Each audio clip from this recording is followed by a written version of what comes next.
Olá pessoal! Então vamos lá, continuar a nossa aula sobre conceitos básicos e dessa vez nós vamos falar dos operadores aritméticos, os tão úteis e importantes operadores aritméticos. Então vamos lá. Primeira coisa que eu tenho que dizer é que esses operadores são símbolos especiais, tá? Usados aí para cálculos matemáticos como adição, multiplicação e divisão. Em Python, os principais operadores aritméticos são os seguintes. Tá a tabelinha aí do lado, né? Vocês estão vendo. Vou falar um a um, mas a boa notícia é que não tem nada de muito especial aqui. Vocês já estão até acostumados a usar esses operadores aí a vida inteira, né? Então é bem fácil mesmo pegar o funcionamento. Mas vamos lá. Basicamente a gente tem o operador de adição, o operador de subtração, o operador de multiplicação, que é o asterisco, tá? O operador de divisão, que é uma barra, o operador de potência, que em Python é dado por dois asteriscos juntos. Temos ainda o operador de divisão inteira, que faz a divisão inteira, né? Ou seja, elimina o resto, né? E temos ainda, por fim, esse porcento, né? Que é o operador que nós chamamos de módulo e que faz aí o resto da divisão inteira. Extremamente útil. Nós vamos ver inúmeras situações em que a gente utiliza esse resto da divisão inteira, tá? Mas basicamente são esses aí, né? Os principais 2, 4, 6, 7 operadores que nós vamos utilizar ao decorrer aí, no decorrer da disciplina, tá bom? Eu já falei com vocês no último vídeo sobre o operador de atribuição, né? Então lembrando que quando você tem o símbolo de igual, isso não é comparação, tá? Não é se é igual ou não, é o operador de atribuição, ou seja, atribui um determinado valor a uma variável, tá? É isso que faz esse operador. Eu quero mostrar para vocês nesse slide que nós podemos combinar o operador de atribuição com os operadores aritméticos. Então eu vou só apresentar para vocês ficarem cientes, tá? E aí mais para frente a gente utiliza isso aí em algum exercício para vocês praticarem e entenderem como isso funciona.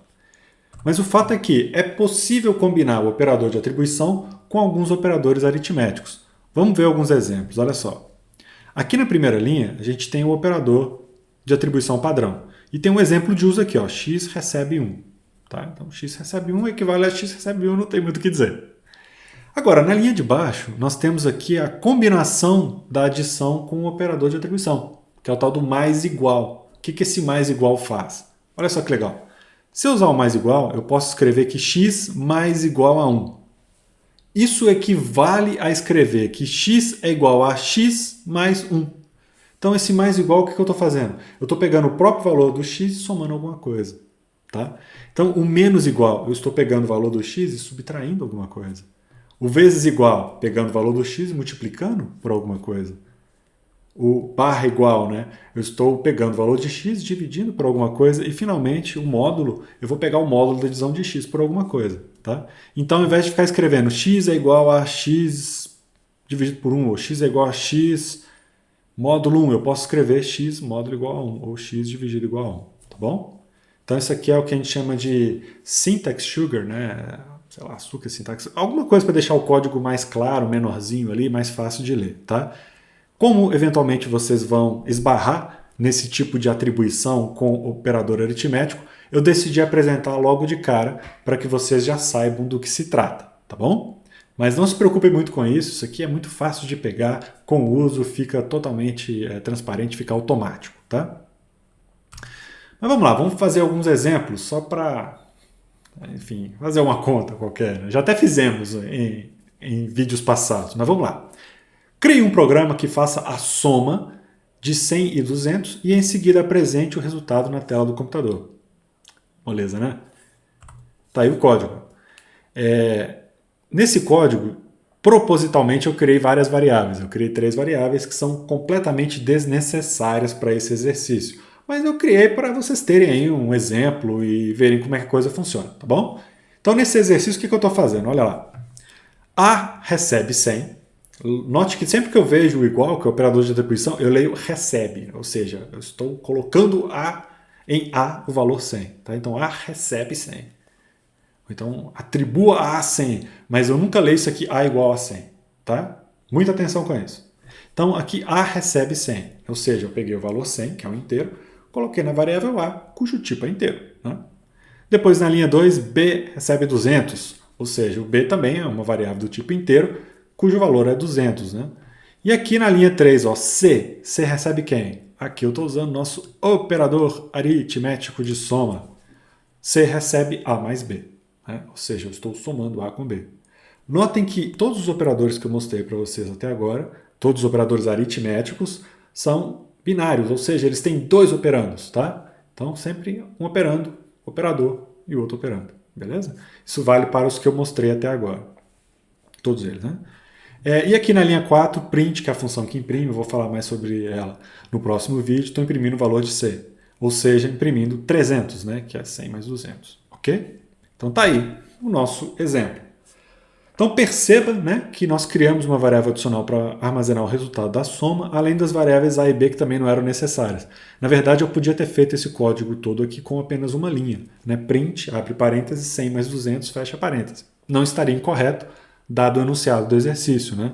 Uma vez que os valores de A e B são constantes. Né? Mas enfim, eu estou usando variáveis para a gente já começar a acostumar a usar variáveis. Tá? Então eu poderia também, alternativamente, apresentar o resultado fazendo print A mais B. O que acontece quando eu faço print e tem uma expressão lá dentro? Primeiro a expressão é avaliada e depois a gente imprime, né, o resultado da expressão. Ok? Então tá aí. Né? A criação de variáveis, para esses casos, ajuda a compreender melhor o código. Então, sempre que você achar que a variável está ajudando a deixar o código claro, cria a variável, tá bom? Nosso grande objetivo no momento é ter códigos claros, fáceis de entender. Isso é mais importante que qualquer outra coisa nesse momento, tá bom? Então, a ideia é deixar o código o mais legível possível. E depois nós vamos trabalhar com otimização de código, etc. Mas, por enquanto, tem que ser fácil de entender, tá bom? Então vamos lá, mais um exemplo. Crie um programa para calcular 9 elevado ao cubo e em seguida o programa deve apresentar o resultado na tela do computador. Está aí o código apresentado, não tem segredo, muito fácil, né? Como é 9 elevado ao cubo, eu criei variáveis A e B com valores 9 e 3, 3 porque é ao cubo, né? E na linha 3 aqui, ó, usei o operador, né, de exponenciação. Então, A elevado a B, ou seja, 9 ao cubo, né? E aqui imprimi o valor do resultado C. Note que eu poderia simplesmente imprimir 9, né, elevado a 3, estaria correto também, uma vez que os valores são todos constantes nesse exercício, tá? São todos fixos, né? Eu não precisava criar variável nenhuma, mas estou criando aí para a gente ver como é que funciona, tá? Ok?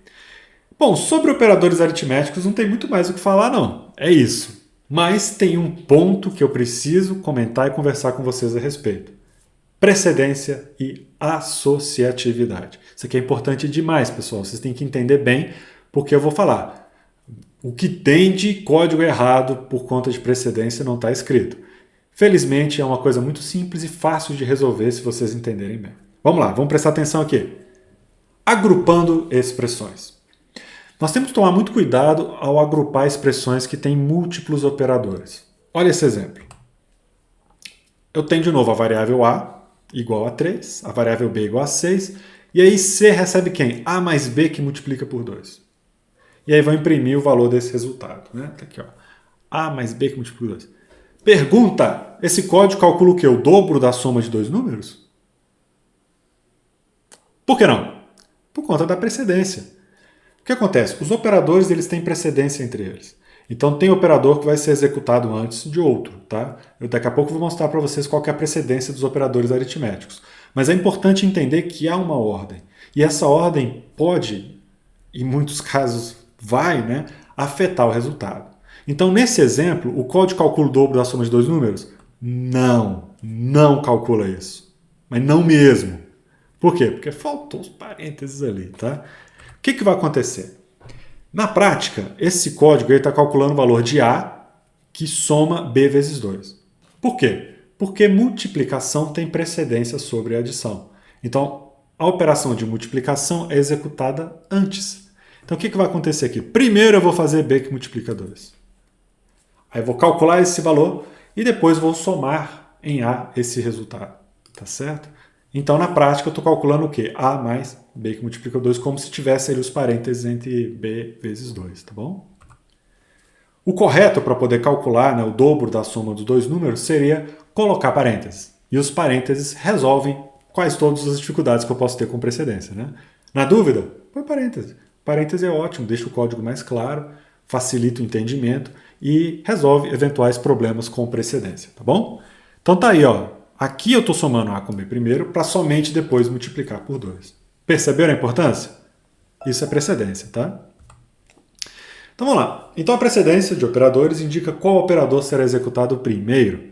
Então, por exemplo, na expressão aritmética 2 mais 3 vezes 6, a subexpressão 3 vezes 6 é executada primeiro. Por quê? Porque multiplicação tem precedência sobre a adição, tá bom? Então, o resultado dessa expressão vai ser 20.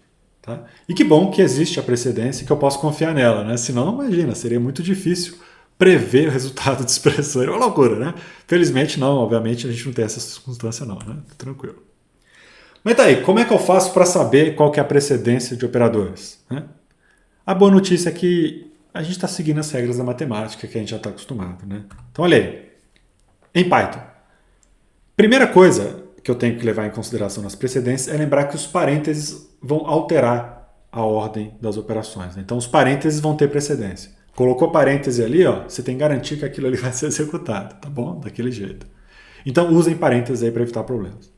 Mas aí com relação às operações que nós aprendemos, né, os operadores aritméticos que nós vimos nesse vídeo, a ordem é essa daí, ó. Potência é que tem maior precedência, então será a primeira a ser executada. Depois vem multiplicação, divisão e resto, empatados, tá? E depois vem adição e subtração, também empatados. Você vai falar, pô, Túlio, esse empate aí é complicado, hein? Como é que funciona com empate, né? Daqui a pouco eu comento. Antes, vamos executar esse exemplo? Olha aí. 10 elevado a 1 dividido por 2. Qual que vai ser o resultado? Muito fácil. Quem que tem maior precedência? É o operador de potência. Logo, eu vou fazer 10 elevado a 1, que dá 10. E depois vou fazer a próxima operação, que é dividir por 2, então o resultado aí vai ser 5, tá? Ok? Se eu quisesse, por exemplo, a raiz quadrada de 10, eu tinha que colocar parêntese ali entre o 1 dividido por 2. Daqui a pouco a gente conversa sobre isso. Só para dar um exemplo, né? Beleza. Pode ocorrer de alguns operadores terem a mesma precedência e isso pode gerar um pouco de confusão. Tá? Para resolver esse caso, nós temos as regras de associatividade de operadores. Então, a associatividade define qual que é a regra usada quando operadores têm a mesma precedência. Então, basicamente, a ordem de avaliação vai depender da operação. Tá? Vai ser da esquerda para a direita, na maioria das vezes, ou o contrário em um outro caso aí bem específico, tá bom? Mas quase sempre é da esquerda para a direita. Então, por exemplo, na expressão A menos B mais C mais D, quem que vai ser o primeiro a ser avaliado? O mais à esquerda. Note que os operadores aí têm mesma precedência, né? Subtração, adição e adição. Então, quem que vai ter preferência? Quem está mais à esquerda. Quando a gente fala de potência, aí é o contrário, tá? Potência vai ter mais precedência aquela que está mais à direita, ok? E a associatividade é quem define isso, beleza? Então, muito importante entender que há precedência entre os operadores e que em casos de empate entram regras de associatividade, em que basicamente em quase todos os casos eu vou ter a prioridade na operação mais à esquerda, né? Uma exceção é o operador de potência, mas na grande maioria dos casos vai ser da esquerda para a direita, ok? Para finalizar, vamos executar uma operação aí juntos, passo a passo. Então tá aí, ó. Y vai receber o quê? 2 que multiplica 5, que multiplica 5, que soma 3, que multiplica 5, que soma 7. Então tá aí nossa expressão, né? Nada bonito. Os parênteses fazem falta, né? Se tivesse parêntese aqui, eu bati o olho e já sabia. Não tem parêntese, vamos lá, vamos avaliar. Qual que é a primeira operação que será executada? Aquela que tem maior prioridade, né? Que tem precedência em relação às outras. Quem tem precedência aqui é multiplicação, concorda? Multiplicação mais à esquerda. Então, a primeira operação que será feita vai ser 2 vezes 5, que é 10. Então, o que vai acontecer? 2 vezes 5, essa operação será executada e substituído pelo resultado. Então, o próximo passo, aquele 2 vezes 5 virou 10. E agora eu vou avaliar a expressão resultante. Tá vendo? Agora, quem que é a operação que tem precedência? Vai ser, de novo, multiplicação, né? Mais à esquerda, 10 vezes 5. Então, 10 vezes 5 é 50. Nós vamos substituir o 10 vezes 5 por 50. Tá vendo? E agora, quem que é a operação com maior precedência? Né? No caso aqui agora vai ser a multiplicação, né? Porque ela vem antes da adição. Então eu vou multiplicar 3 por 5, olha aqui. Né? 3 por 5 é 15. Então eu vou substituir isso aqui por 15. Agora, quem que tem menor precedência? Né? Agora todo mundo tem menor precedência, só tem duas adições ali. Eu faço a mais à esquerda. 50 mais 15 vai dar 65. Finalmente sobrou a última adição, que é 65 mais 7, que vai dar 72. E agora nós avaliamos a expressão, o valor 72 vai ser colocado aí, vai ser colocado dentro do y, né? Ou seja, a variável y vai receber o valor 72, né? Vai ocorrer a atribuição. Ok? Pessoal, nesse vídeo era isso, tá? Obrigado pela atenção, até daqui a pouco. Tchau!